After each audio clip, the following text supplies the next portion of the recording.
আমার বন্ধুরা বলে নদীতে নাকি বড় দৈত্য থাকে, রাতে এসে এসে সব মাছ খেয়ে যায়।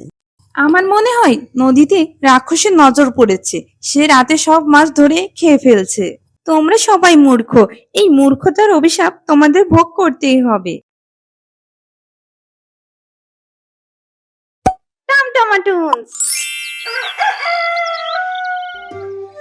নদীর পাশে ছোট গ্রাম, গ্রামের নাম অচিনপুর। অচিনপুরের মানুষ সবাই কম বেশি নদীতে মাছ ধরে জীবিকা নির্বাহ করে, কিন্তু বছর যত যায় আস্তে আস্তে নদীর মাছ কমে যেতে লাগলো। আগে রহিম মিয়া, কি করি বলো তো? 3 দিন ধরে নদীতে জাল ফেলছে, কোনো মাছ নাই। এদিকে সংসারে তো হাঁড়ি চড়ে না।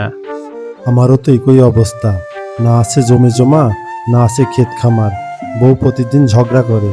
এরকম চলতে থাকলে আমাদের কি হবে?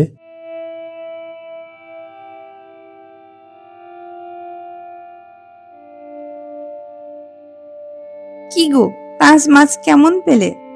কি আর করব বলো, নদীতে কোনো মাছ নেই। সকালে যাই, বিকেল পর্যন্ত কত খেপলা ফেলি, মাছের কোনো দেখা নাই। আগে কত মাছ আনতে, বড় বড় মাছ বিক্রি করে ব্যাগ ভরে বাজার করতে, কিন্তু কয়েক বছর ধরে দেখছি নদীর মাছ একদম কমে গেছে। এখন তো প্রায়ই খালি হাতে বাড়িতে আসো। ছোট ছেলেটাকে কি রেঁধে খাওয়াবো? বাবা, নদীতে মাছ কমে যাওয়ার কারণ কি? আমার বন্ধুরা বলে নদীতে নাকি বড় দৈত্য থাকে, রাতে এসে এসে সব মাছ খেয়ে যায়। কি গো করিম বাবাজি, তোমার খবর টবর কি? মাতব্বর চাচা, খবর আর কি হবে? সংসারে অভাব, নদীতে মাছ নাই, এদিকে জমি জমাম নাই। কি করি বলো তো? কি জানি বাবা, আগে আমরা কত মাছ ধরতাম, আহারে সেই দিনগুলো। তবে আমরা যখন ছোট ছিলাম এই নদী ছিল অনেক বড়। তখনকার একটা বোয়াল মাছ আমার থেকেও সাইজে বড় ছিল। মাতব্বর চাচা, আমাদের একটা আয় রোজগারের পথ খুঁজে দিন, এভাবে তো চলা যায় না। আমার মনে হয় নদীতে রাক্ষসের নজর পড়েছে, সে রাতে সব মাছ ধরে খেয়ে ফেলছে। আমারও তাই মনে হয়। এসব কথা বাদ দাও তো, আমি এসব বিশ্বাস করি না। কিন্তু মুখ ফসকে বেরোনো কথা আস্তে আস্তে সবার মধ্যে আলোচনার গুঞ্জন হলো। নদীতে কোনো রাক্ষস আছে, সে নদীর সব মাছ খেয়ে ফেলছে। দিন যত যায় অনেকেই বিশ্বাসও করে বসে। তারপর ঘটলো এক নতুন বিপত্তি।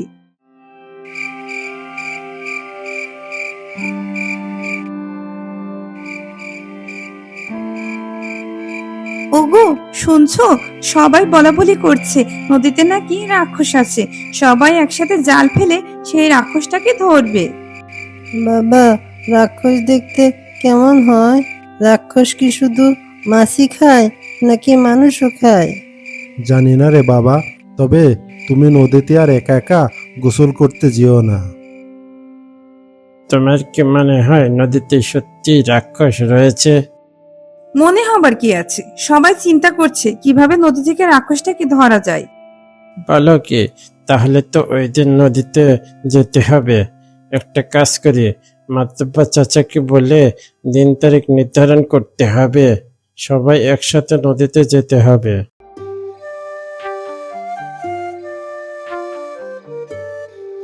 মাতব্বর চাচা, সবাই যখন বলাবলি করছে, তাহলে তো একদিন সবাই মিলে নদীতে যাওয়াই যায়। নদীর রাক্ষসটা খুঁজে বের করতে হবে। ছোটবেলায় শুনেছিলাম নদীতে বড় একটা রাক্ষসী মাছ আছে, অনেকে গোসল করতে গিয়ে ডুবিয়ে নিয়ে যেত। সে সময় তো মাছও ভালোই পেতাম, কিন্তু রাক্ষসটা যদি মাছই খেয়ে ফেলে তাহলে তো একটা ব্যবস্থা নিতেই হয়। তাহলে আগামী পরশু আমরা নদীতে বড় বেড় জাল টানবো। আমি গ্রামের সবাইকে সবকিছু রেডি করে রাখতে বলে।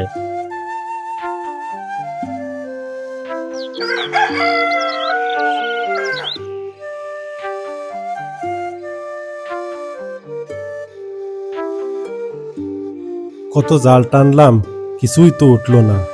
প্রতিদিনের মতো ছোট ছোট মলা মাছ, ঢেলা মাছ ছাড়া তো আর কিছুই দেখছি না। আমার মনে হয় রাক্ষসী মাছ সব জানতে পেরে পালিয়ে গেছে। আমি এসব বিশ্বাস করি না।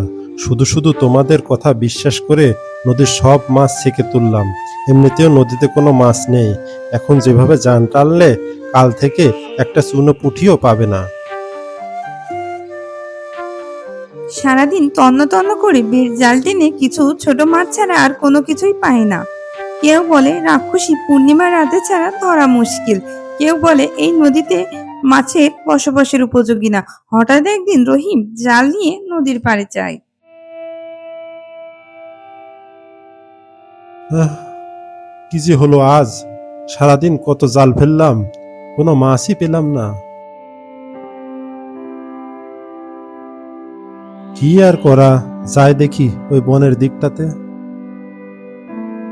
কি যে করি, ছেলেটার স্কুলের বেতন বাকি পড়ে গেছে, নদীতেও কোনো মাছ নাই। তারপরও কয়েকটা খ্যাপলা ফেলে দেখি কি হয়।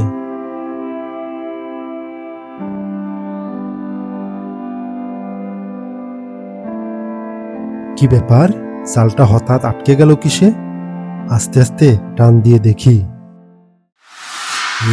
এ কি, জালের মধ্যে মনে হচ্ছে বড় একটা মাছ পড়েছে। যাক, এটা বিক্রি করে রোহানের স্কুলের বেতন দিতে হবে।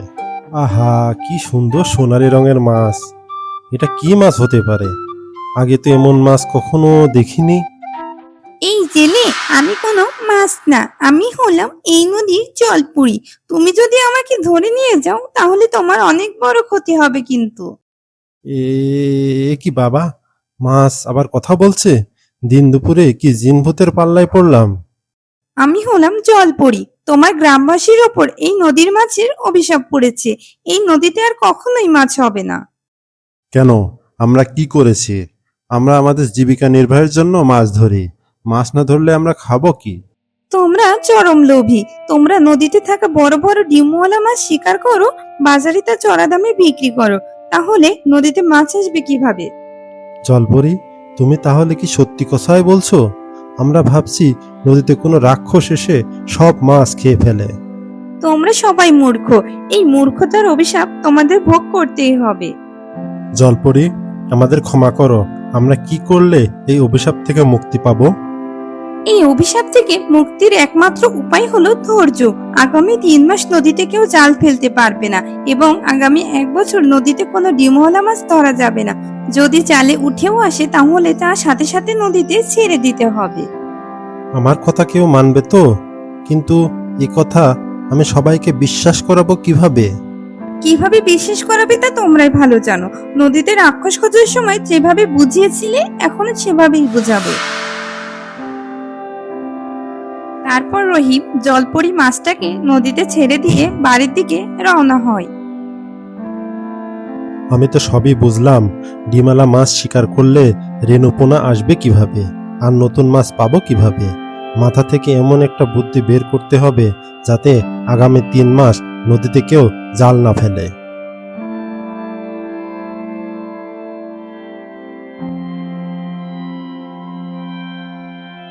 কি গো, এত তাড়াতাড়ি নদী থেকে ফিরে এলে যে? সাথে তো কোনো মাছও নেই। ছেলেটার যে স্কুলের বেতন বাকি পড়ে আছে সেদিকে তো আমার খেয়াল আছে। নদীর মাছ আসে থেকে? মাছ তো আর আকাশ থেকে পড়ে না। নদীর ডিমালা মাছ মেরে সাবার করে দিলে নতুন মাছ আসবে কিভাবে? শোনো বউ, আজ আমার জালে জলপরি ধরা পড়েছিল। সে আমাকে বলেছিল ডিমালা মাছ ধরলে নদীতে মাছ কমে যায়। তোমার জালে জলপরি উঠেছে? বাদ দাও এসব কথা। বুঝেছি, জলপরির কথা কেউ সরাসরি বিশ্বাস করবে না। গ্রামে গুঞ্জন ছড়াতে হবে, জলপরির ভয় দেখাতে হবে।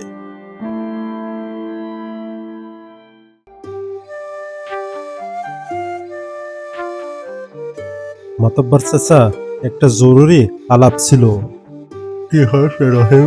কি এমন জরুরি কথা? আমার জালে একটা বড় সোনালী রঙের মাছ ধরা পড়েছিল।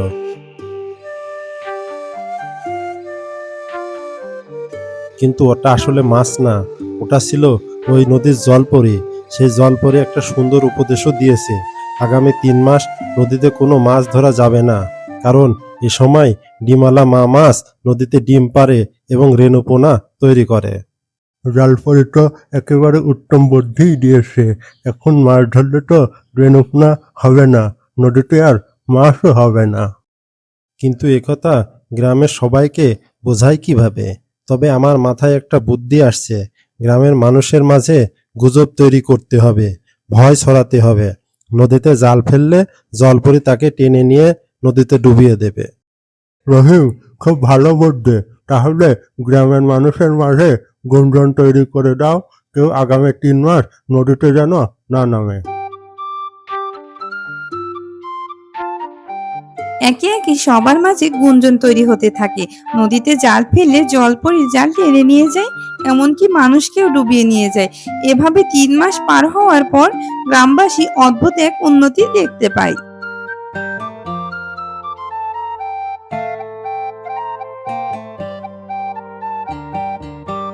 রহিম মিয়া, 3 মাস পার হয়ে গেল, তা জলপরি নদীতে আসে না গেছে?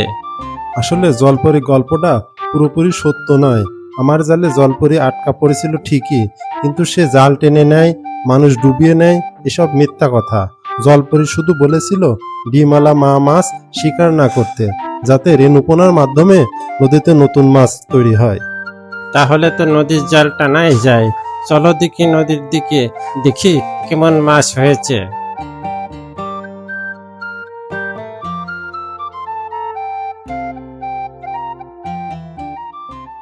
শোনো করিম, লোভে পড়ে সব মাছ শিকার করা যাবে না।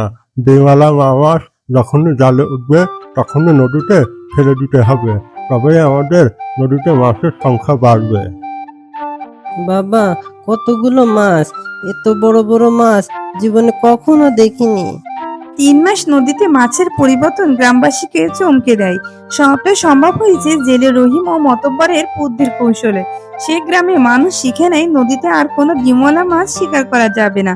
অবশেষে অচিনপুরের মানুষ আবারও আগের মতো মাছ ধরে তাদের জীবন সুন্দর করে কাটাতে থাকে।